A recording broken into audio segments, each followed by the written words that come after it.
Good evening, everyone, and welcome once again to the place to be each and every Sunday night, where tonight we are, of course, at Oran Park for round 9 of season 30 of Sunday Night Lights, where tonight I'm your host once again, Alex McKellar, and joining me as always is the chaotic one himself, Mr. Corey Steinhauser.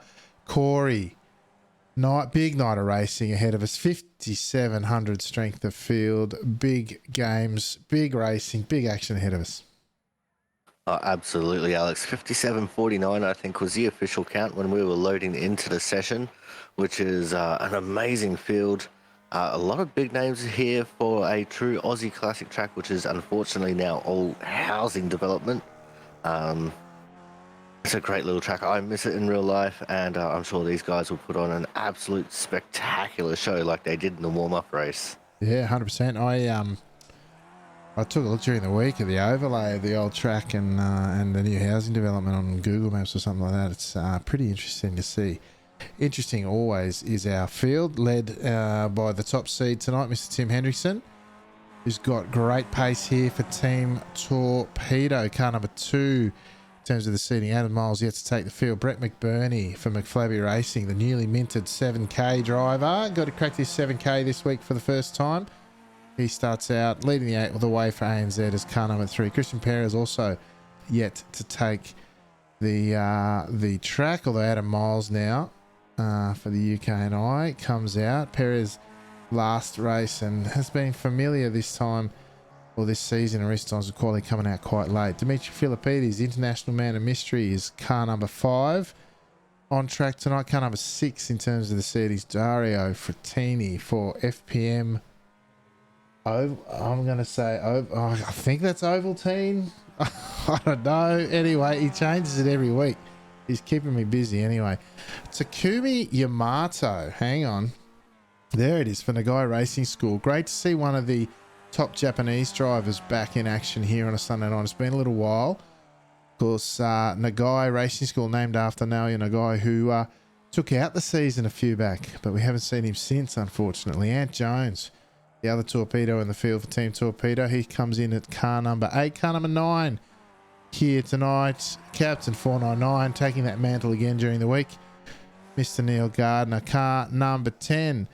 Just about halfway through our field I can find is Jeff Randall. Gardner and Randall putting on a fantastic show last race for the action and the enjoyment of those around, including themselves, Corey. Oh, absolutely. It was quite the epic battle they put on between them. Last lap pass from Randall secured him 4th place in that little stoush. Coming up as car 11, though, we have Team Milo's Luke Witten from Oz NZ. Great to see Luke out there. He'll be looking for some great results. Then we have Vasco Sorosky for Team Clowns Racing coming up as the 12th plated car. Just behind him, the number 13, Lucky 13, of Ryan Chenoweth, also representing Oz NZ. Great little grouping of Oz NZ drivers there. Coming up as our 14th plated car is Yannick Morale from France. We have Joachim Osbeck from Scandinavia in the 15th plated car.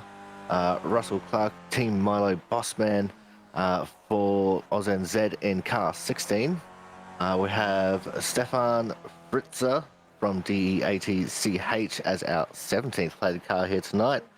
Mark Lay from the Asia Club just sneaking in as our 18th plated car for Team Clowns Racing. And coming in the 19th plated car with 3.7k, Alex, is Chris Wayne from the UK&I. Yeah, the other guy on Skip and Racer, who I think along with Randall is the other one in the field. Tim Henderson setting an astonishing 14.8 for his first lap, beating it with a 14.7 for his second, right up in the top 5 qualifying times of the week. Dario Frattini coming up to round his lap, currently provisionally in second. McBurney does his second lap, only good enough to stick him in 4th. Frattini did not improve. Adam Miles is Yamato's just crossing the line now. What has he got for us? Notoriously good qualifiers are the Japanese, and he's stuck it on the second row provisionally. Just trying to see who's coming around to finish their laps. Next up would be Perez. He's going to just be starting his first lap while the others are ending theirs. Miles will be the next one to set his second lap as he exits the final corner at Recaro at 12. Crosses the line. What does he do for us, Corey?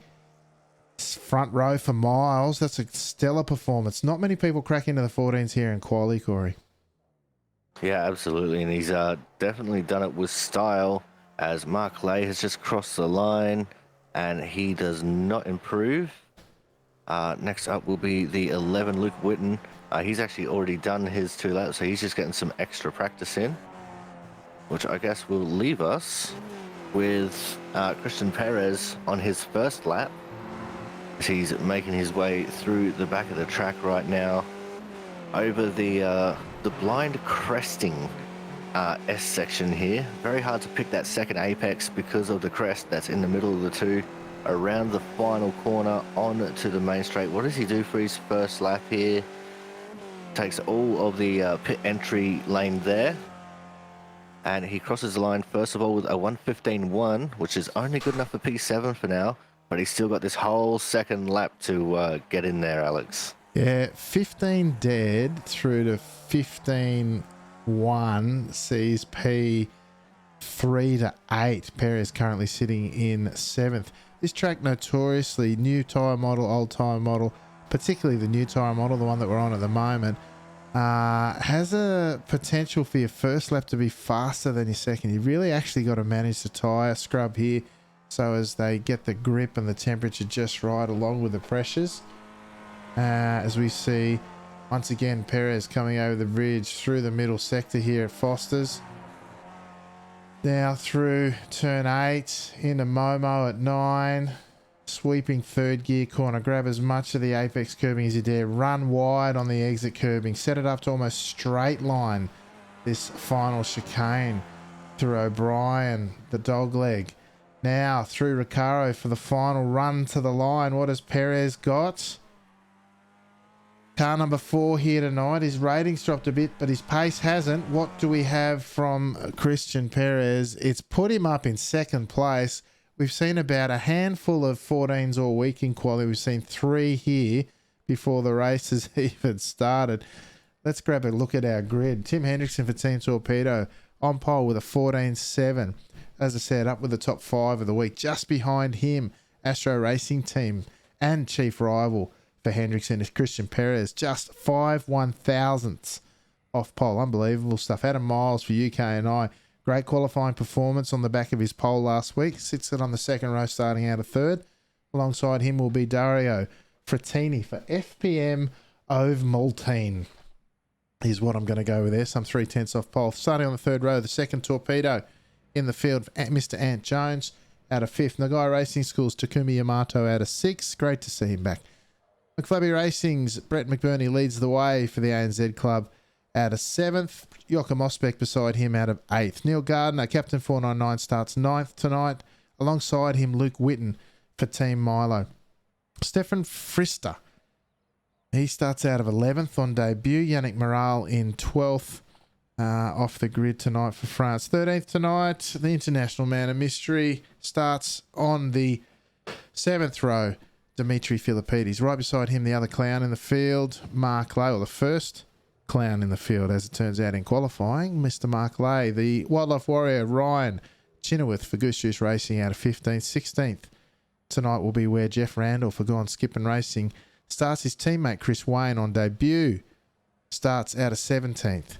Russell Clark III, the team boss man for Team Molo, out of 18th. Vasco Sorowski out of 19th tonight. I can hear engines revving, but we're not quite ready to start, unless I am mistaken, Corey. But I've got to tell you, I've done a few races with Luke Whitten. He's down there in 10th. I was really hoping he'd move a bit forward from there in terms of quality, because he was absolutely stellar through the week. Tough to pass here.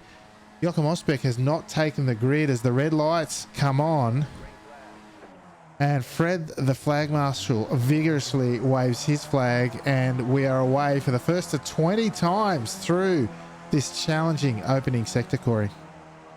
Yeah, that's absolutely right, Alex. I think that might be a little bit tactical there from Joachim Osbeck, not wanting to get involved in any first lap drama. And speaking of, around goes Luke Whitten coming out of the first corner.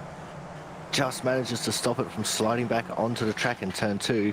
But that has put him down into the second last position. He's going to have a lot of work to do if he wants to get a good result here tonight, Alex. Oh, yeah, absolutely. Oh, shattered. We were talking last night about him maybe even getting his Discord sorted and coming up for a chat.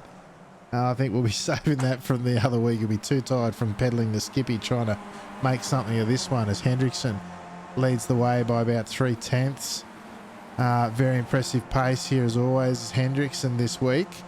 He will be tough to beat. Perez in the warm-up race had his issues, had his challenges, both in terms of staying in touch but also navigating the challenging scenario that presents here for those wanting to move forward in the field, but also doing so at their own peril or avoiding peril, particularly through the primary passing opportunity at turns 1 and 2, Corey. Yeah, that's exactly right, Alex. As at the back of the pack, Mark Lay has gone around coming out of the final corner. He's dropped all the way down to last, but that turn 1-2 passing opportunity is definitely going to be one of the sketchiest ones that we come across. It's just about full throttle as you go through turn 1, and the car gets really loose and a little bit evil on that little short shoot between 1 and 2. It can definitely make for some interesting action and some horrible mistakes to come out of some of these drivers. Yeah, absolutely. I want to jump back and see what happened to Luke Whitten there early in the race. Comes through. Oh, yeah, he's all locked up.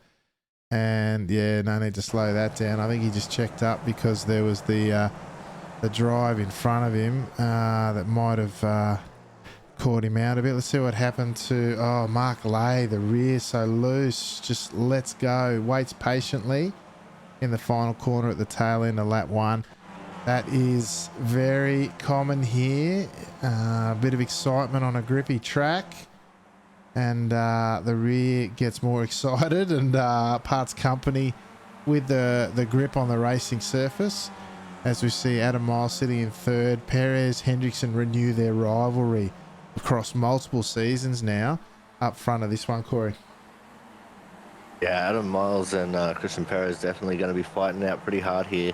And Tim Hendrickson, he might be in the lead right now, but he's not having it all his own way. Last race, he was able to gather a bit of a gap and pull away from the rest of the field. This time, everyone has stepped up their game a little bit. Everyone's driving a little bit smarter, and they've been sticking with him this whole time. We have one big pocket of skippies. There's a couple of little gaps forming here and there, but I wouldn't quite call it pockets just yet, Alex. No, one long line at this stage. The first break of any significance, McBurney, who is about 1.4 seconds behind Jones, both of whom who have had stellar pace around here this week. Jones putting in some really quick laps and a lot of racing here this week. Beyond that, though, then Philippides is off the back of Gardner. Philippides sporting the same livery by the looks as Frattini. And in that custom Ovaltine style paint job. Jeff Randall behind them, leading a long line, including his teammate directly behind Wayne on debut, if I'm not mistaken. I'm just trying to think if he did get another run, perhaps last week at Detroit. I'm stretching my memory at the moment. But either way, the two green and yellow liveried cars, I'm just wondering if team orders might come into play later in the race, Corey. Oh, they very well might, Alex, but we'll have to wait and see on that one. As up the front of the pack, it's a 7/10 of a second gap between Perez and Miles right now, separating second and third. So Miles with a little bit of work to do here. If he wants to try and stay in this battle for the lead, he's just dropping ever so slightly. It's mostly in this middle sector between turns 7 and 9 that he's kind of losing out that little bit of time here and there. Even getting the grass a little bit there on the exit of turn 9. So it's not really going to be a happy race here for Adam Miles unless he can try and close this gap up. But Frattini and Ant Jones behind him definitely will not want to lose out on this battle for the lead, Alex. Yeah, that's right, mate. No Chicago street circuit dominance for Miles this week, as we see Jones in the background getting out of the draft, showing his no great threat. Frattini this time tucked right in behind as well. All of them almost reluctant to make the move for fear of getting fully dropped. Miles now 8, 9 tenths behind on the exit of 2. But there again, if they don't get past, Miles, he'd be ruining last race. He blew his engine about this time last race into that very corner, the braking zone at turn 3. But it's Perez tucked in behind Hendrickson, who remains on front of this one. He's about 4 tenths. Hendrickson has been under no threat at this stage from Perez, Corey. No, absolutely not. Perez is playing the patient game here at the moment, Alex. He's just sitting right in behind Hendrickson, just letting him pull away, because they know that they have the gap over third place right now. It's almost out to a whole second as we're going through the O'Brien dogleg once more. And, Perez is just chilling right now. He knows it's a long race, 20 laps, and it can be a bit of an endurance race here. It's not as much of an endurance as, say, the Bathurst race that's been going on this weekend all over iRacing. But you see that the second group starting to fan out over the track a little bit as Adam Miles was trying to break the draft slightly to prevent Frattini from going for the overtake. I think Frattini's just kind of chilling out here as well, just sitting there in fourth. He's not really been too aggressive just yet, Alex, but maybe in a couple of laps' time, we'll start to see these guys heat up the action a little bit. Well, the gap just ticked over to the magic second. It's now 1.1 seconds, and at that point, if Perez sits at the rate and the pace that Hendrickson's running, if he doesn't challenge him like he moved out of draft on the main straight last time round, these guys every chance of being away. Miles and Frattini and Jones, as Miles once again ducking the toe on the grass through turn 8 after the Foster's dip. Up through Momo once again, and it's out to 1.3. So the front two are at this point gone. But here's the thing, right? And I'd almost say it's a Loctite, 1-2 between these two, but these two have got some history, folks. Honestly, it could be anything from here, and I'm just hoping that the quality stands out and the bumpy stuff stays away tonight.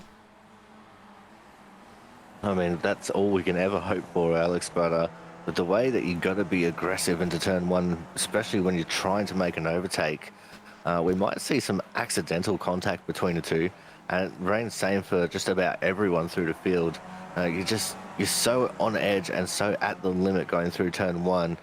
Very, very easy to just make the tiniest of mistakes, and you can not only ruin your race, but the race of just about everyone else around you. Absolutely, mate. Now, just want to shout out at the moment the run to this point of car number 17 in this field, Stefan Frister, is on debut. He's up 4 spots at a track that it's nigh on impossible to pass in this kind of calibre of field without some real smarts, some real pace.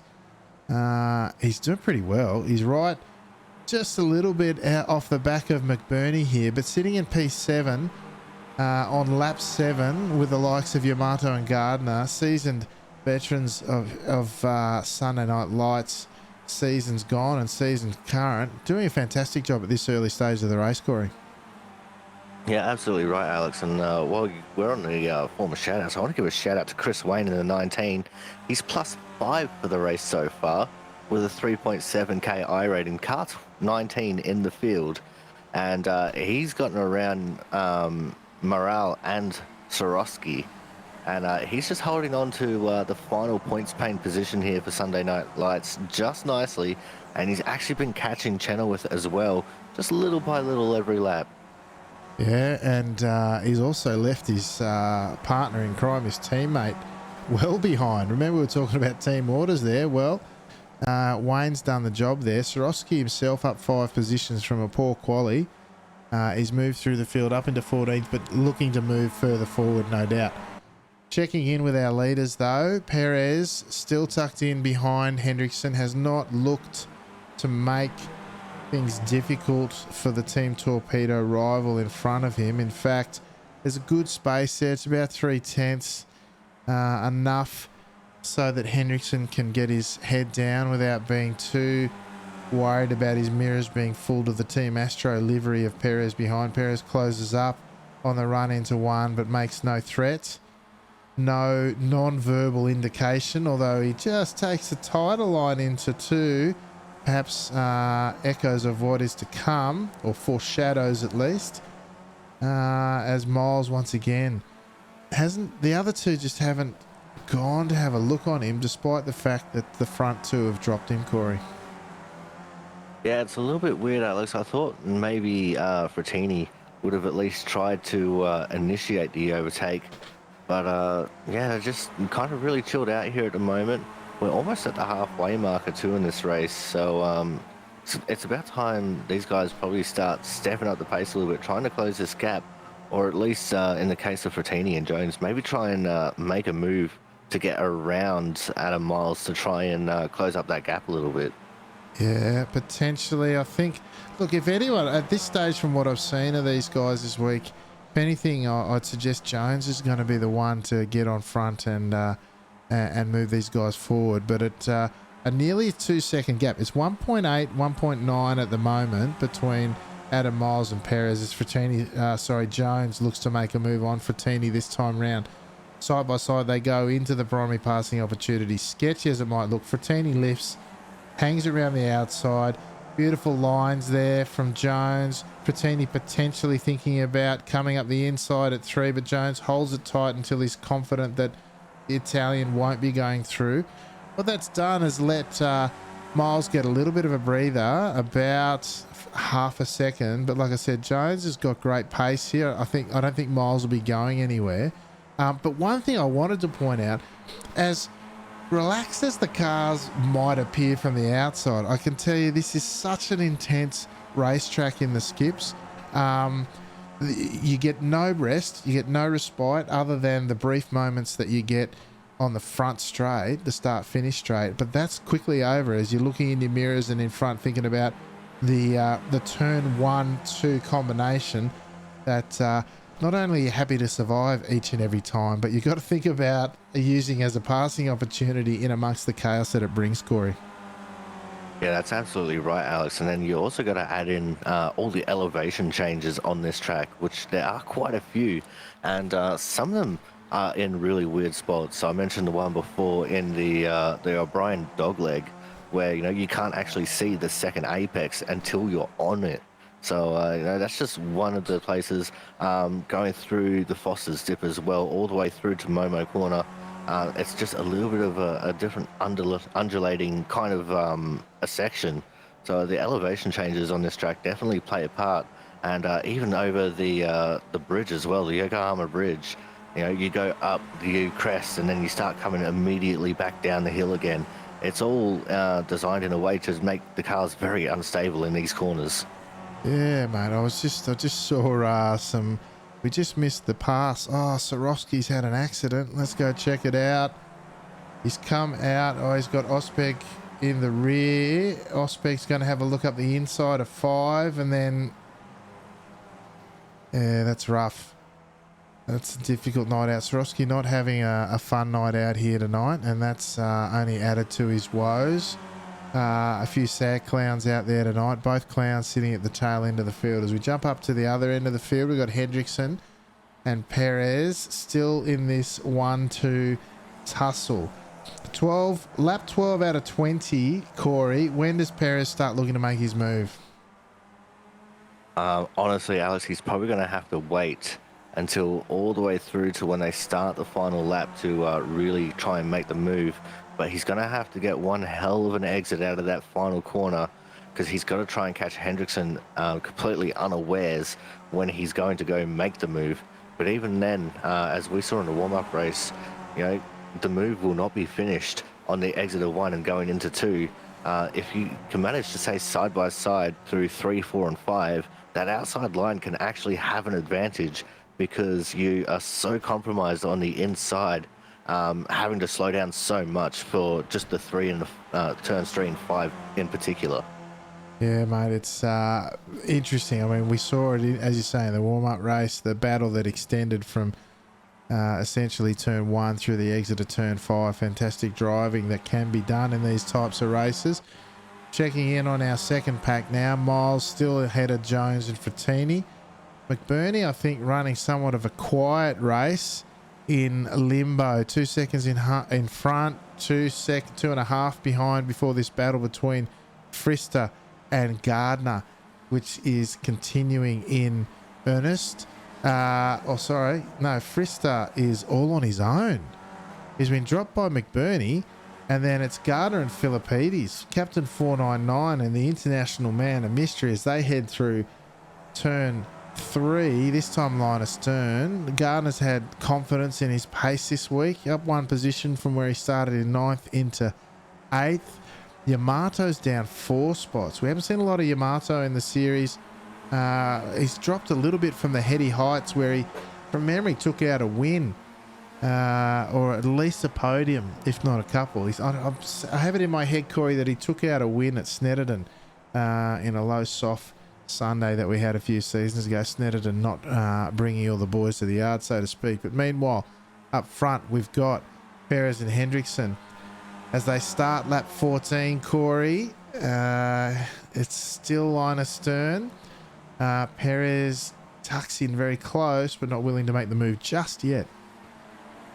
No, definitely not, Alex. As I said, I think he's going to be waiting for the very last moment to try and pull off the move, just because he knows what Hendrickson's like, and it's going to be difficult for him to try and maintain the lead if he does go for the move earlier than that.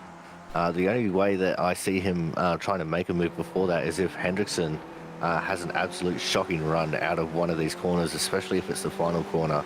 And Hendrickson don't make mistakes that easily.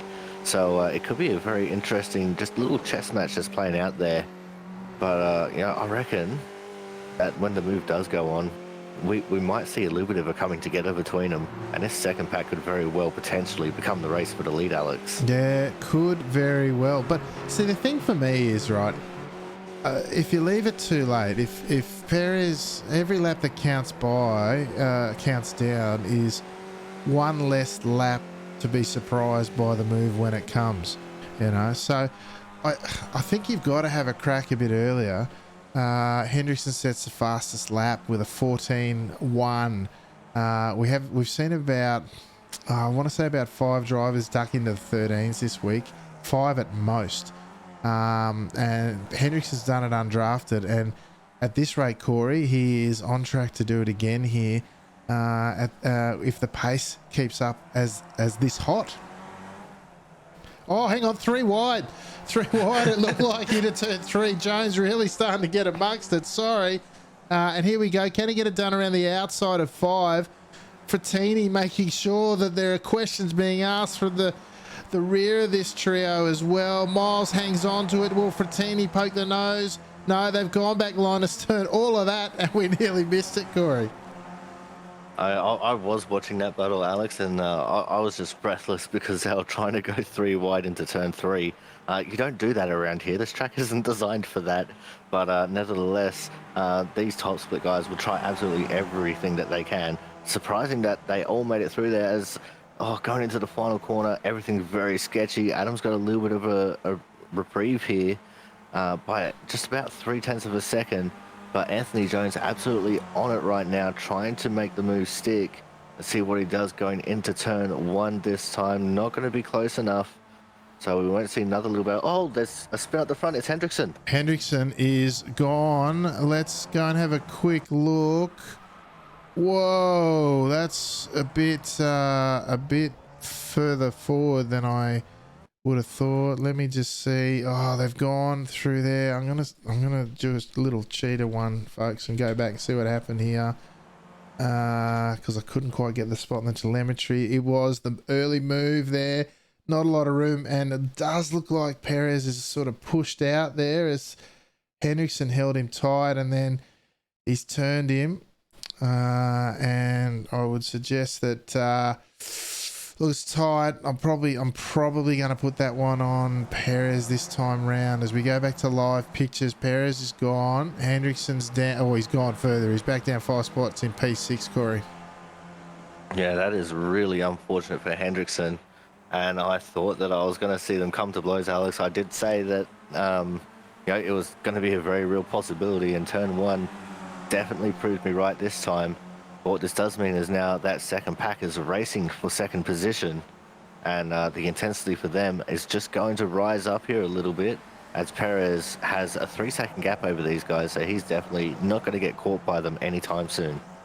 Yeah, that's it, mate. I want to go back and have another look at that one in detail before I make final assessment. Oh, as the inside locks up, the front inside right for Jones. There's all sorts of pressure for it was Miles locking up, all sorts of pressure from Jones behind the lone torpedo, looking to grab the podium position tonight after that incident between Perez and Hendrickson. This time the yellow wheels of Jones putting all sorts of pressure over the blue in front of Miles, Corey. Yeah, absolutely, Alex, as they come up to the O'Brien dogleg once more and see if Jones is a little bit closer to Miles this time, which he is. So maybe we'll see a move coming up now as we're just about to complete lap number 17, which means just 3 laps left to run in this race. See Miles going defensive, darting all the way over to the left of the track. Miles is going to hold him in tight there. They're side by side going into turn 1, and there's almost nothing between them. And, oh, Jones very lucky not to go off the track there. Can he get the over-under? Maybe not, because here comes Frattini now, trying to look up on the left side of Anthony Jones as they come out of turn 2. Back to line and stern we go. And look at Frattini, so deep under brakes, gets right up beside Adam Jones this time, Anthony Jones this time. And looks like he's going to make the move stick for third here, Alex. And that's exactly what I was talking about before. Wow, beautiful run there from Frattini. Beautiful driving from both. Only enough space for 2 skippies there, giving us side by side. They go again through the Foster's dip. Jones has got the whoops on. I don't know if there was a bit of contact there or not, but he's unsettled and he's out of that battle for now. And in fact, he's under threat from his teammate Hendrickson, who's coming back through the field. Already dispensed with McBurney just quietly. Plenty of chat going on from the viewers around whether there was space given or whether it was pushed too far. Hard to say with that battle for the lead, but the battle for the lead is done and dusted. Miles looking to run away with P2. There's still 2 laps to go as Hendrickson makes the move on Jones through the same spot. And you can see there's a lot more room on the inside when Hendrickson goes through. It could be the teammate thing, but yeah, look, it does beg questions about the space on the inside there or whether Perez pushed wide. It's one for the ages, but Hendrickson on a mission already. He just set the fastest lap of the race with a 14 dead. No doubt a bit draft assisted in that one because he made the move into turn 1 and 2. Perez is gone, Corey. Miles is looking pretty safe. Frattini having dispatched with Jones, who's gone down 2 spots very rapidly after his teammate took him, and McBurney licking his lips, hoping there's an opportunity to move in the final lap, Corey. Oh, he's definitely going to be hoping for it, Alex, but I think the battle is still going to be here with Hendrickson and Jones. Jones still right up on the gearbox of Hendrickson as they come out of the final corner this time. So I'm not sure if Hendrickson's going to have enough to try and challenge Frattini for third. It's 5 tenths between them, but Anthony Jones, he is right up on the gearbox. He's just slightly looking. He's not going to go for the move. So maybe a little bit of team orders at play there in Team Torpedo land. I'm not completely sure, and I'm not going to speculate any further on that. But Frattini looks like he's going to hold on for third here because there's definitely not very more passing opportunities available. I don't think there's going to be enough draft on the little bit of the main straight there for Hendrickson to make the move before the line. Oh, it's going to depend on what sort of run he gets. Frattini, though, with big orange and blue in his mirrors. Miles seemingly far more secure in his position. As Frattini pushing very hard through turn 8 as they come up to Momo for the final time. Looks like the positions are fairly sorted now as Perez comes through the final corner at Recaro, turn 12 for the final time. He will take out his 3rd victory of the season. Hendrickson setting the fastest lap last time round with a 13.9. The Fable 13 gets set as Perez crosses the line ahead of Miles. Frattini rounds out the podium with a hard charging Hendrickson who sets a 13.6. I think that's not only the fastest lap of the race, but potentially the fastest lap of the week there, Corey, albeit with a fair bit of draft there. But yep, that's what Henderson thinks of that. Anyway, that's sometimes how it goes, Corey. Yeah, absolutely, Alex. Unfortunately, racing's racing. Accidents happen. Um, Sometimes slightly less accidental accidents happen, but it's just the way that it goes sometimes. But I think everyone's crossed the line now, so let's see how everyone's shaped up here. Let's do exactly that. I'm going to grab that camera and then I'm going to go to the results for round 9 of season 30 Sunday Night Lights from the great Oran Park. Christian Perez goes away and takes on the victory for Astro Racing Team, his third of the season, as I said, ahead of Adam Miles for UKNI, who's finished in second. He's had a handful of podiums, including 2 wins this season, his first 2, but tonight only the second spot available to him, but I'm sure he's not too biffed about that. Dario Fattini, another race winner here this season for FPM of Overmaltine thingy. He's finished in third ahead of Tim Hendrickson for Team Torpedo, who fought back pretty quickly considering the time in the race that it was to finish in fourth, ahead of his teammate for Team Torpedo, Anthony Jones. P6 tonight was the leading ANZ driver, Brett McBurney, who capped off his newly minted 7K week for McFlabby Racing with a strong performance here on Sunday night. Stefan Frister on debut, car number 17, up 4 positions. Really top drive from the debutant here tonight. He's finished in 7th. The international man of mystery, Dimitri Philippides, has finished in 8th, just ahead of the Goose Juice Racing's wildlife warrior, Mr. Ryan Chenoweth. Luke Whitten for Team Milo, started in 10th, finished in 10th, unable to let loose the pace that we know he had, but fair recovery given we saw him sitting on the apex, the grass on the apex at too early on. Yannick Marl has hung on for 11th, and Chris Wayne for Gone Skippin' Racing finishes in the last point scoring position in P12. Jeff Randall, his teammate, finishes in 13th, just ahead of Joachim Osbeck from Scandinavia in 14th. Russell Clark, the third, Team Bossman for Team Milo, finishes in 15th tonight, just ahead of Nagai Racing School, Takumi Yamato, who must have had a late race incident to finish further down the field than he had run all night. Ahead of Mark Lay for Team Clowns, the leading sad clown car out there tonight, down in 17th. Just behind him is Captain 499, Mr. Neil Gardner for ANZ. And our final driver, the other sad clown in the field, some 8 laps down after retiring, is Mr. Vasco Sorowski. That's how they finished, Corey. But look, this track is difficult, it's complex, it's technical, it's no holds barred, and we saw a bit out there tonight that suggests exactly that. Yeah, Alex, this was the motorsports version of an MMA fight, honestly, with just how technical this track is and the potential for things to just explode into a massive misery.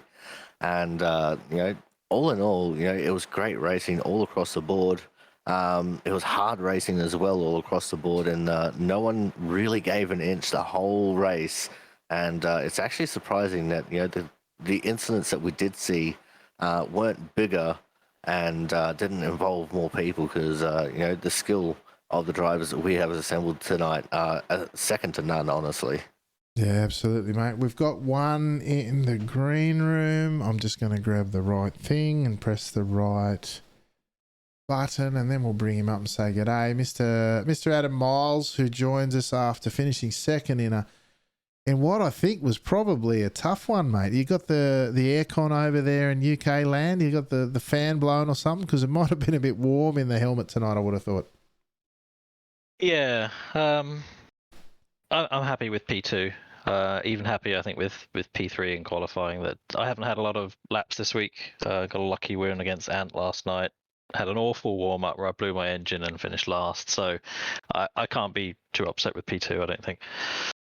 Yeah, absolutely, mate. It looked like the front two got away early, and then the two you were racing with there in Jones and Frattini seemed content to sort of leave the fighting till the last, and then it all just, as it can do here, all that tension overflows when the moves start to come on. You've done well to steer clear in front of, and I thought there was some good battling there in the midst of it between the three of you. Hopefully that brought a bit of excitement to the night. Yeah, I think so. I think looking at the pace people had this week, I would say Ant was probably at least a tenth of a lap quicker than I was. Dario probably about parity. I think Tim was obviously class of the field. The fact that I had their slipstreams, I just couldn't live with the pace that they did in the first half of the race, and that's why I lost the slipstream. So yeah, I mean, Ant drove well, Dario drove well. It was clean, it was good fun, and just happy to bag those points. Yeah, absolutely, mate. Well, congratulations on another podium. You've made a habit of it again this season, but this time with a couple of wins thrown into it. So all building nicely for you. Anyone you'd like to say good day to or thank before we let you go tonight? I think this week, just yourselves for doing the broadcast. I'm going to enjoy watching it back, and yeah, I'm looking forward to next week. I think it's New Hampshire.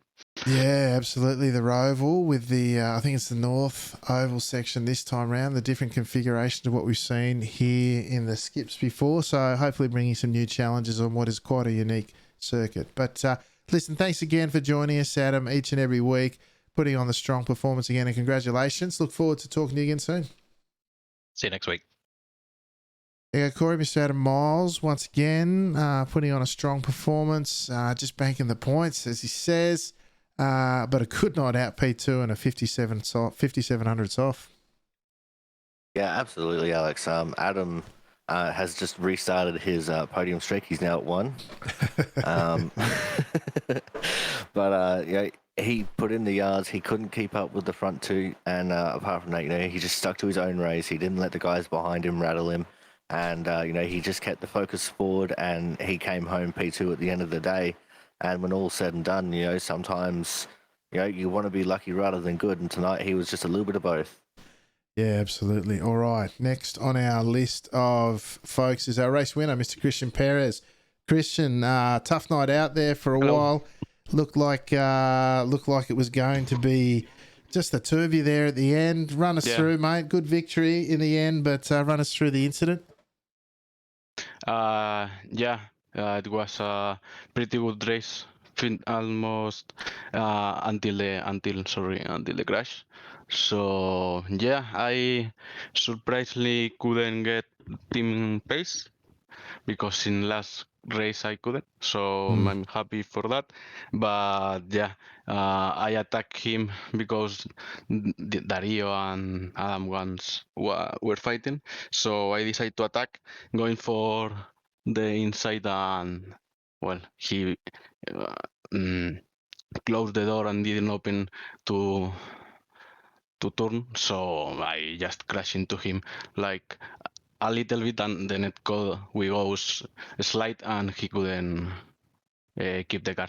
So it's a shame for him, but well, I have been in his situation, and he crashed into me, so just happens. Yeah, look, it's tight through there. It's a very difficult corner either way. It can be done, but it's pretty tight through there. At the best of time, we're on the brink of grip and control through there. It's one of the unique features of this circuit that the best passing opportunity is also just almost chaos to run through, and certainly not something that we can do consistently, lap in, lap out, particularly if we're going side by side. So yeah, look, tough challenge through there, but in the end, Christian, you've come away with a win. I think that's your third for the season. So, it's all shaping up for you pretty well. So, but it is a little bit like sad with the crash, because I didn't want to fight, because he deserved for pace, and I was trying like just stay there and have one, and well, we crashed. I'm really sorry for him. Because I think I have most of the fault here, and I have to apologize to him. But yeah, beautiful. I don't know. Yeah. Thanks, Christian. Really appreciate it, mate. And look, Tim's had outstanding pace here tonight. We saw that those who watched the warm-up race as well and who've seen him during the week, he's probably been setting the benchmark. So hopefully that'll continue and the battle can continue throughout the rest of the season. But, mate, congratulations on another victory here for SNL Season 30, and hopefully we'll see these battles continue in the coming weeks. Anyone you'd like to say g'day to or thank tonight before we let you go?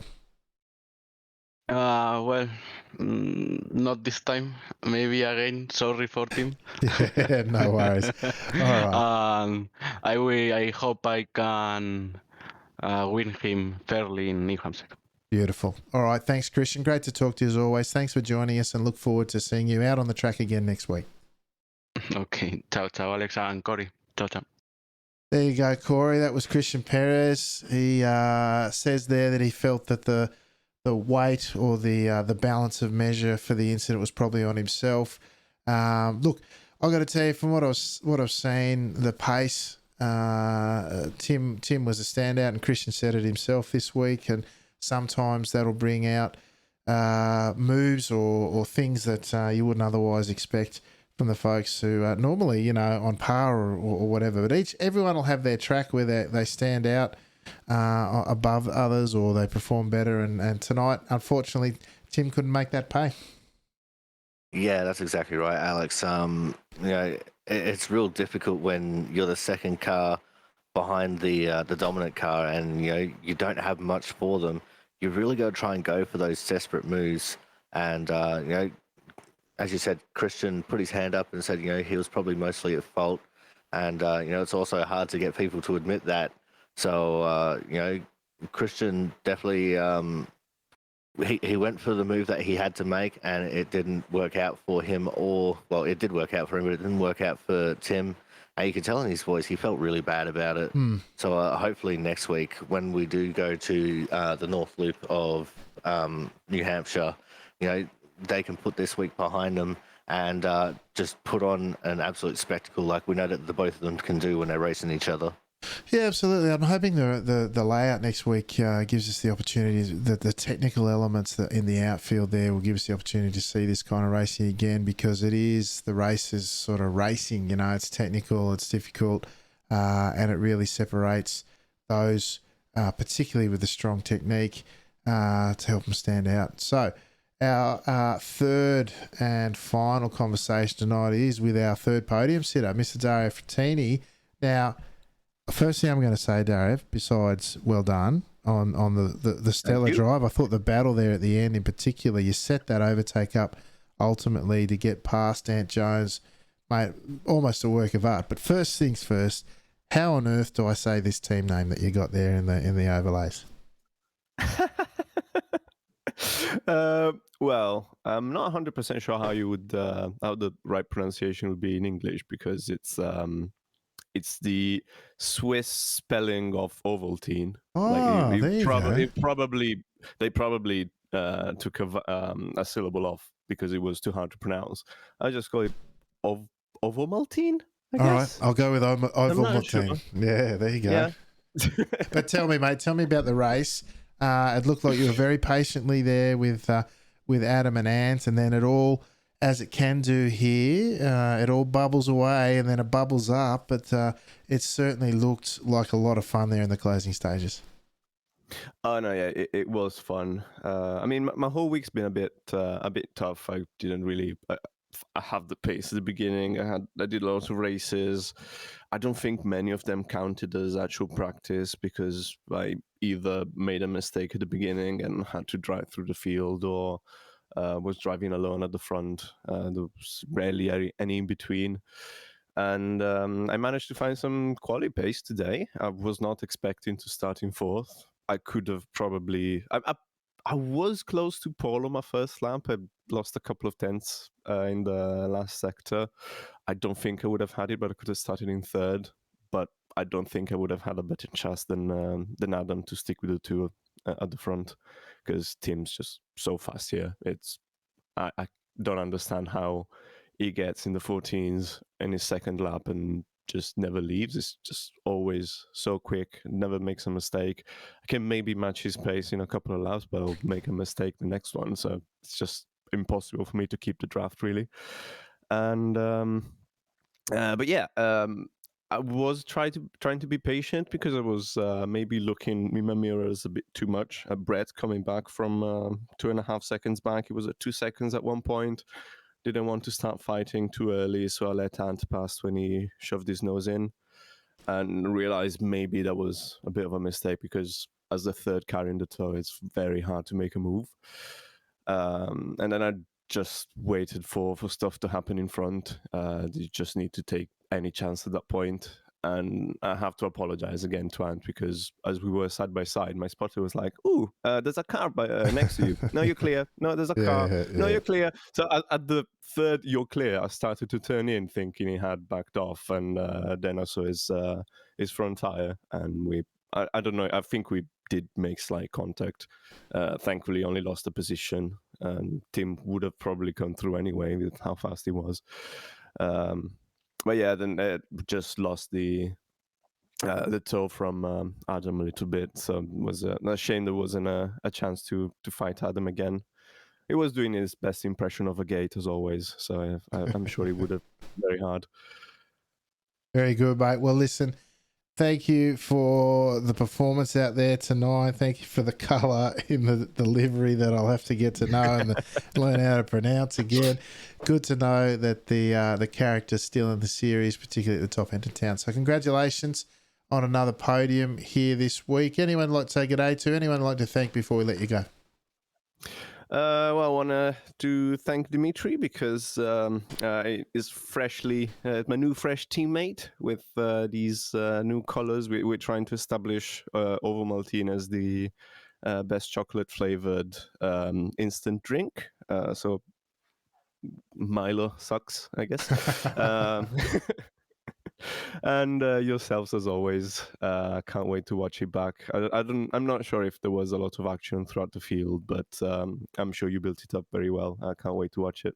Yeah, beautiful. Thanks, mate. I do appreciate it. It's good to see the chocolate drink rivalry back in action. It's been a few seasons. We used to have it, but yeah, it's great to see. And just let Mr. Philippides know how to get it all in the overlays, will you? So we can get that full race night experience. But anyway, good to see you. He didn't update it. No, he didn't update it. Yeah, I know. He's letting the team down. It's only week one. Anyway. Typical SNL nerds. Yeah, that's it. All right, mate.